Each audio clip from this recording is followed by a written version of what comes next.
আসসালামু আলাইকুম। এই যে দেখুন, আমি আবারও 40 জনের এতিমখানার খাবার নিয়ে আসছি। তো এই যে দেখতে পাচ্ছেন, তাদের জন্য পোলাও ভাত, মুরগির রোস্ট, ডিম, সালাদ নিয়ে আসলাম। তো এর দুদিন আগেও আমি আরেকটা এতিমখানায় খাবার দিয়েছিলাম 30 জনের। তো এটাতে 40 জন। তো ভালোই লাগলো এই রমজান মাসে দুইবার এতিমখানার খাবার দিতে পেরে। তো যাই হোক, এই যে এদিকে বাচ্চাগুলো নামাজ পড়ার জন্য আসরের প্রস্তুতি নিচ্ছে। এগুলো সব এতিম বাচ্চা। তো ওদেরকে খাওয়াতে পারলে নিজের কাছে খুবই ভালো লাগে। তো সবাই চেষ্টা করবেন যে যতটুকু যেখানে আছেন না কেন একটু এতিম বাচ্চাদের খোঁজ খবর রাখার জন্য। এখানে আছে মাওয়া, আমার ছোটো বোন, সেও খুব পছন্দ করে।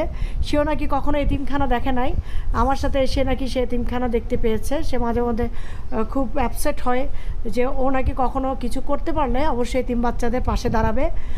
তো এই যে দেখুন, এতিম বাচ্চাগুলো এই রুমটাতে থাকে। এই এতিমখানাটা হচ্ছে দেওয়ানহাট ফ্লাইওভারের পাশেই সুলতান আহমেদ মিয়ার এতিমখানা বলা হয়।